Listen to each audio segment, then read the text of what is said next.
Saya-saya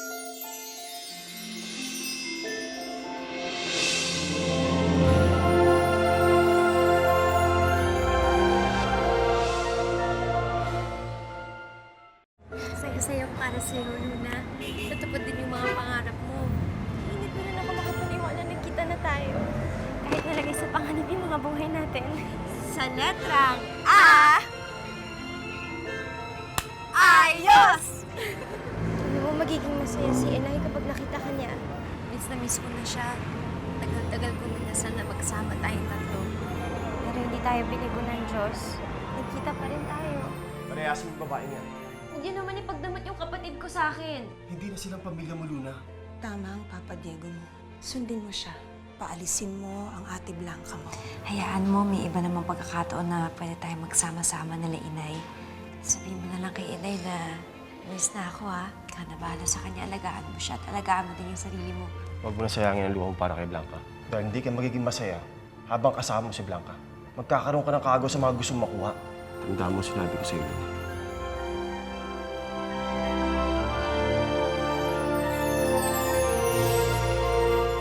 Nakita mo? Ang kapatid mo? Ang nanay mo?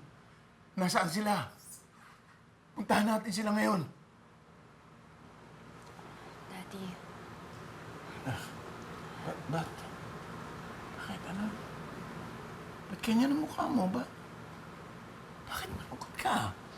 Hindi ba dapat masaya ka at nakita mo ang nanay at kapatid mo?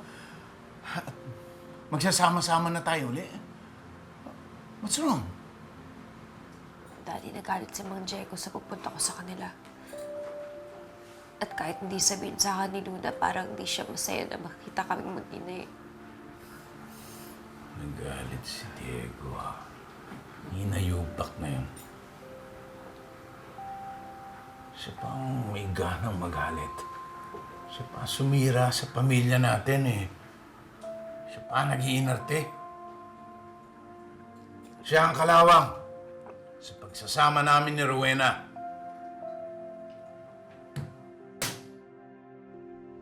Ma'am Luna, sa tingin ko, tama naman ang ginawa ng Papa Diego mo. Anong tama? Tama ba na pinaalis niya yung kapatid ko? Hindi ba niya naisip na nasaktan ako sa ginawa niya? Ito naman si Inay. Inay, yun na lang si Papa Diego. Hindi ko na po dapat sasabihin sa inyo. Kasi parang wala namang mangyayari sa atin, eh. Mukhang hindi na tayo mabubuo ulit. May ibang buhay na sila, Daddy. Sa tingin ko, hindi na nila tayo kailangan. Huwag mo sasabihin yan. Pamilya pa rin tayo. Ha? Huwag mo sasabihin yan. Kahit na balatan tayo ng buhay, isang dugo pa rin ang dadaloy sa atin. Tama yan. Eh kung ganun, bakit niya pinakinggan si Mang Diego? Bakit niya hinayaan na umalis ako? Bakit hindi niya ako pinaglaban? Nakalimutan na ba niya ako? Hindi na ba anak ang turing niya sa akin? Hindi ba siya yung inay na nag-alaga sa akin? Kasi parang hindi ko naramdaman yun. Para siyang ibang tao. Hindi mo ba naisip na kung nandito yung Blancang yun, nabuko ka na kay Joaquin? Pagkakamali ko naman yun, Belia. Nagpanggap kasi ako si Ate Blanca. O sige, nandun na ako. Payag ka na mabuko ka? Okay lang sa'yo na mapunta si Joaquin dun sa tunay na Blanca? Ganun lang? Pagkatapos ng lahat? Ibinahay mo siya, dinamitan. Tinulungan mo makabangon and everything. Tapos ibibigay mo na lang sa iba? Ano ka ba? Ikaw ang unang nakakita sa kanya. Kaya dapat sa'yo siya. Hindi lang yun. Higit sa lahat, mahal mo si Joaquin. Diba?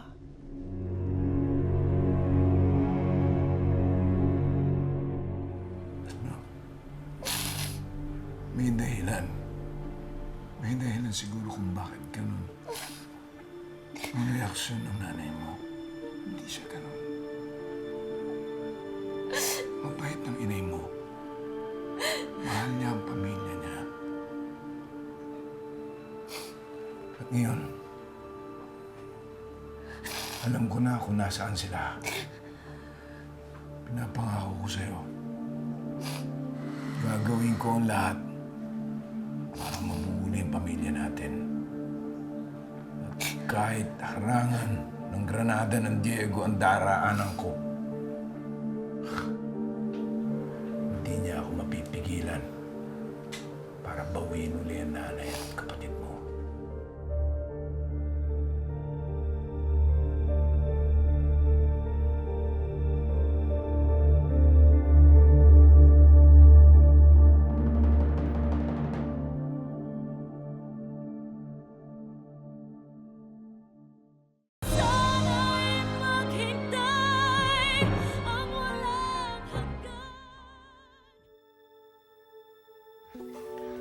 Blanca, may trabaho na nga pala ako. Pansamantala ako kinuha ni Dr. Joson na medical secretary niya. Nakalibdo kasi yung sekretary niya ng anak. Pero huwag ka mag-alala. Kasi maghahanap rin ako ng mas stable na trabaho.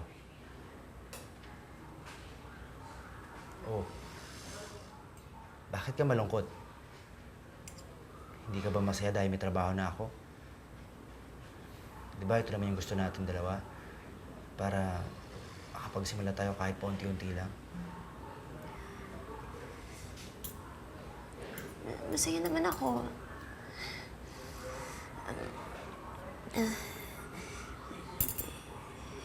Isip ko lang kasi na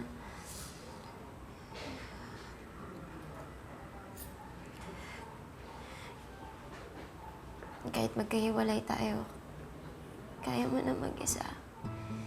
Kaya pwede na kitang iwan. Ano? Bakit mo ako iiwan? May sasabihin ako sa'yo, Joaquin. Alam ko namang dadating yung araw na malalaman mo rin to. Kaya magpapaalam na lang ako sa'yo.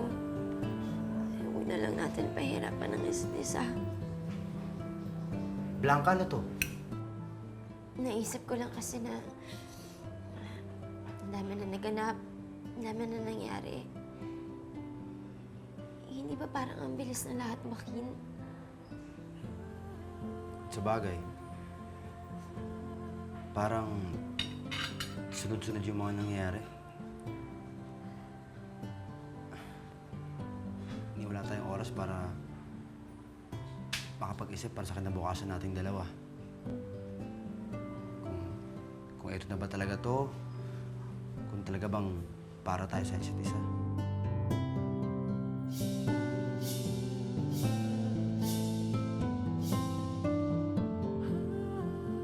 Bakit, Joaquin?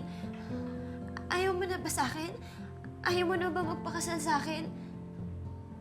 Joaquin, ikaw ang gusto kong ama ng mga anak ko. Ikaw ang gusto kong makasama hanggang sa pagtanda ko. Akala ko you wanted a break, di ba? Kaya nagpapaalam. Hindi. Nung nakita ko yung reaction mo kanina, nasaktan talaga ako. Hindi ko kaya, Joaquin. Parang nung nagdadalawang isip ka sa akin, natakot na ako. Hindi ko kaya. Ayoko lang maging padalos-dalos tayo.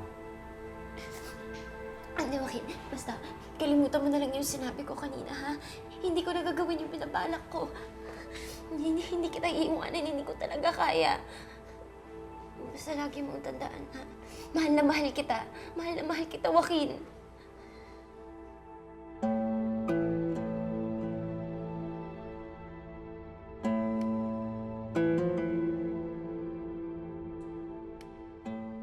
Joaquin, kailangan ilayo talaga kita kay Ate Blanca.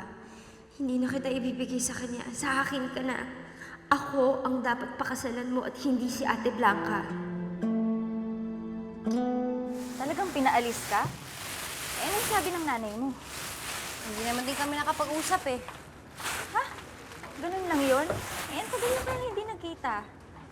Eh, bale, wala din yung pagkikita namin dahil hindi naman din kami magsasama-sama. Parang yung nangyari sa amin ni Joaquin. Nakita nga kami pero sandali lang. Hindi naman din kami pwede magsama. Ewan ko ba? Saan na kaya siya ngayon? Magkikita pa kaya kami nun? Roma, pinapatawag tayo ni ma'am. Ay, sige. Blanca, teka lang ha. Paging Dr. Joson, please proceed to emergency room. Dr. Excuse me, Joson, Iha. please proceed Ako to nga pala si emergency room. Dr. Sioson. Pwede ba pakihatid mo to sa klinik ko sa kabilang building? O, sige po. Hanapin mo na lang yung sekretary ko. Ano pong pangalan ng sekretary niyo, Dr. Joson? Joaquin. Hanapin mo lang siya. Salamat. Joaquin.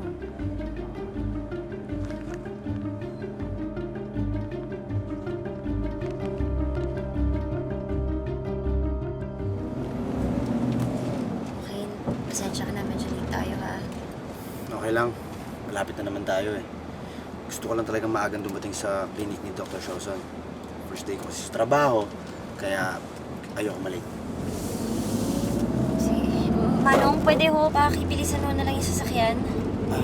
Huwag na i-pressure si Manong. Okay lang. Ayoko lang kasi mag-alala ka. Alam ko naman na mahalaga sa yung trabaho mo. Makakasanayan ko din na ako si Ate Blanca. Gagawin ko ito alang-alang kay Joaquin. Paninindigan ko ng pagiging Blanca ko. Dahil hindi na niya makikita ang totoong Blanca kahit kailan.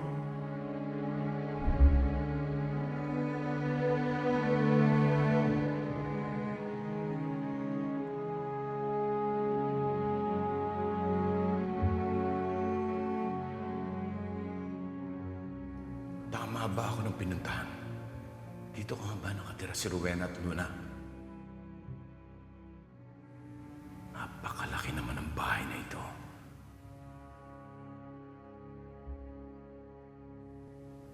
Pero itong sinabing address ni Blanca.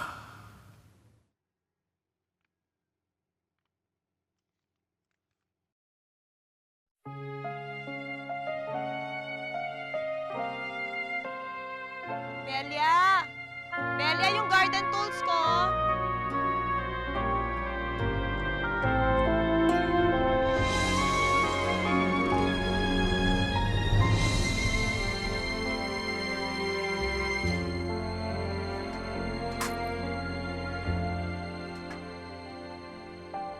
Doon ka, dito ako, hindi magkatagpo. Tawa ko Rowena? di marinig. Ba't kailan lapitan man ay di mo matanaw. Pingit bulag sa akin ay walang pakiramdam. Sayang na pagmamahal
Kumain na kaya muna tayo.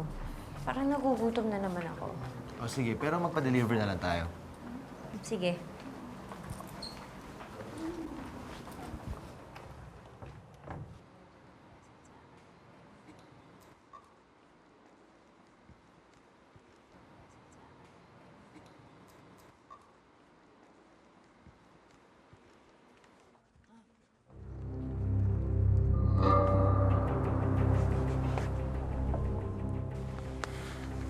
Kanino kaya ibibigay ito? Sa kasing Joaquin na yun. Sino kaya siya?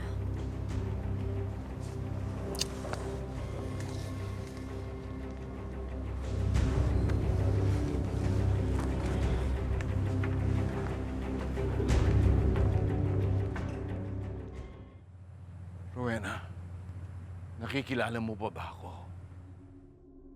Luis, maraming salamat. Hindi ko man inaamin sa'yo, pero gabi-gabi, wala akong ibang pinagdarasal kung hindi ko mabuo ang pamilya na. Wala na. Sasama-sama na tayo. Mahal na mahal kita. Luis?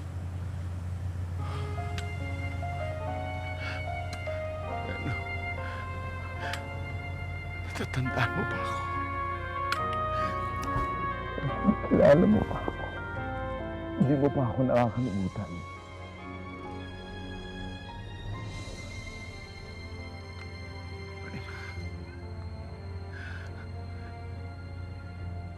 Nangungulila na kami ng anak mo sa'yo. Gusto na namin na makasama kayo ni Luna. Miss na namin kayo. And I miss you so much. I miss you so much.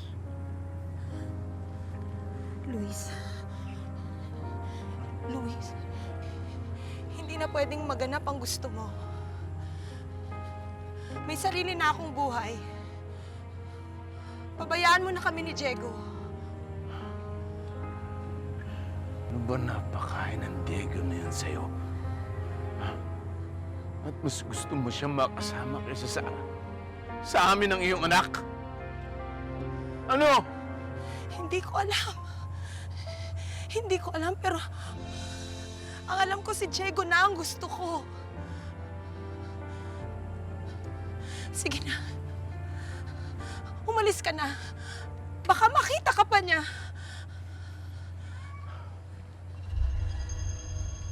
Rowena, Diego!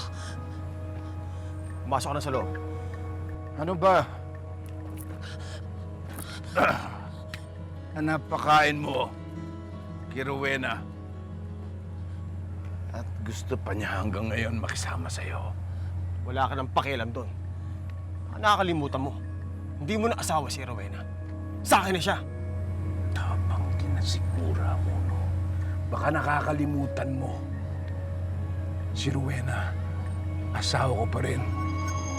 Bago mo siya inagaw sa akin, ikaw ang anay na sumisira sa relasyon namin dalawa. Tayo po sinasabi, umalis ka na! Mamamatay muna ako bago mo makuha ang gusto mo. Hindi ako aalis dito hanggang wala si Rowena! Ano?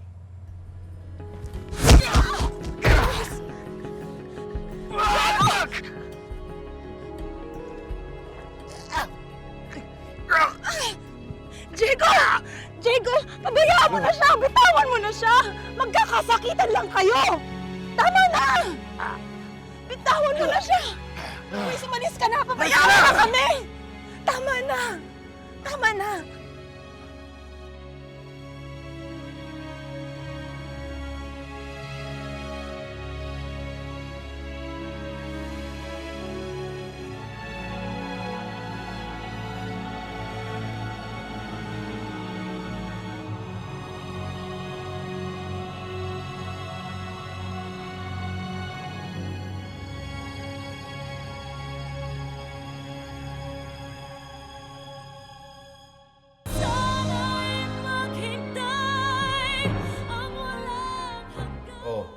Kumain ka pa, ah. Ikaw ang hina mong kumain, kaya ang payat mo eh. Kahit noon naman, payat na ako eh. Lahat naman tayo payat nun eh. Kahit yung kapatid mo. Naaalala mo pa si Luna? Paano kung sabihin kong nagkita kami ulit? Magiging excited ka ba makita siya? Kita talaga kayo? Sige, siguro pag may free time, kitain natin siya. Pero sa tingin ko, dapat mo na mag-focus sa'yo, Blanca. Madaming oras na wala sa atin eh. Kaya siguro, naninibago tayo sa isa't isa. Gusto ko lang makilala ulit yung Blanca na nagpaibig sa akin dati. Gusto ko lang mabalik kung paano tayo nakaka dati. Main ka na.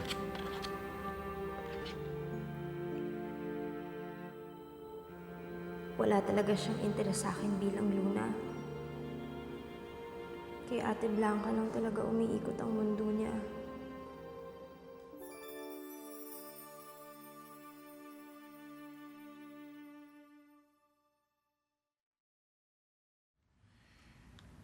Wala na ba talaga akong halaga sa Rowena? Talaga bang kinalimutan mo na kami ng anak mo? 7 taon ako naghintay. Umaasa na mabubuo uli ang pamilya natin. Pero wala pala. Wala palang ibig sabihin lahat yun. Mas matimbang pala talaga sa'yo. Ang Diego na yan! Daddy? Kayo sumisigaw?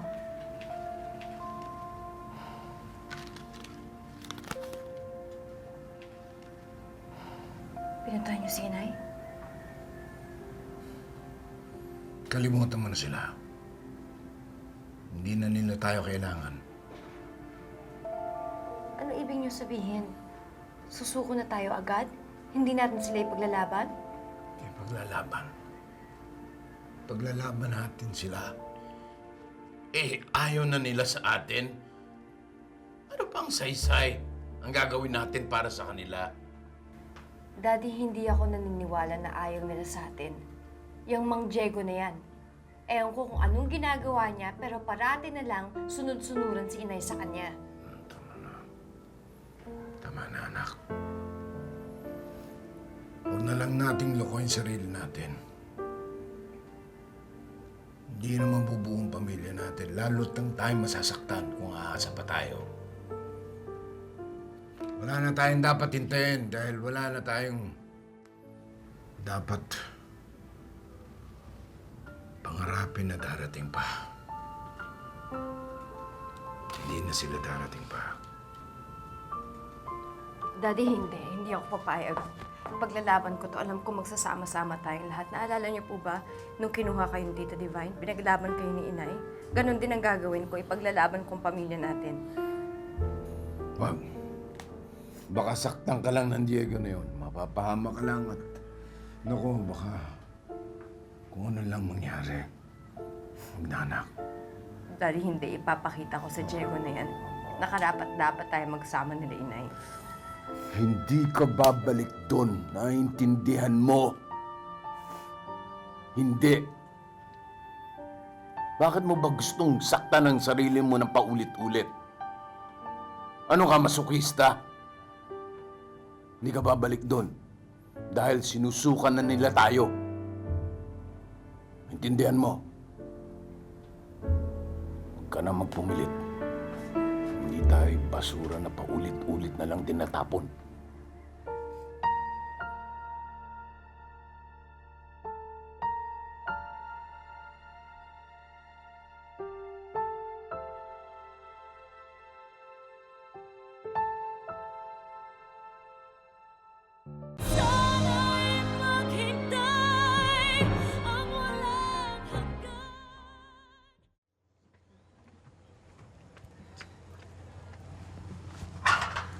Ano sabi ni Luna? Nandiyan ba siya? Makakausap mo ba siya? Ma'am, pasensya na kayo. Wala ho kasi si Ma'am Luna dito sa bahay. Hindi ko ho alam, umalis ho pala kaninang umaga. Ganun ba? Hindi kasi siya sumasagot sa mga tawag ko eh. Sige, salamat na lang po.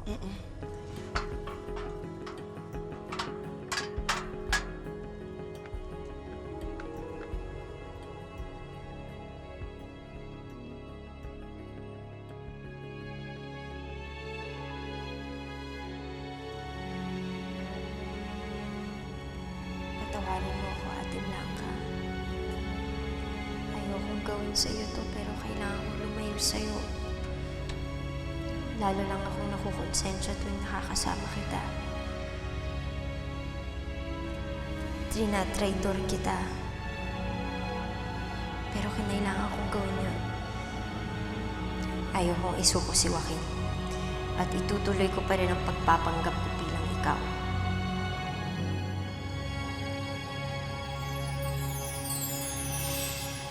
Bakit panalamig ka? Sama yung pakiramdam ko eh. Sige na, halika na. Kumapit ka lang ha. Dadalhin kita sa ER. Si Joaquin at si Luna magkasama? Blanca, okay ka lang? Bakit Blanca ang tawag niya kay Luna? Dito ka lang ha. Babalikan kita. Sige, bilisan mo ah. May pasyente pa kayong Blanca ang pangalan? Blanca Sandoval. Nandun siya. Joaquin? Paano mo nalaman yung pangalan ko? Luna? Ate Blanca. Tapatin mo nga ako, Luna. Nagpapanggap ka bang Blanca?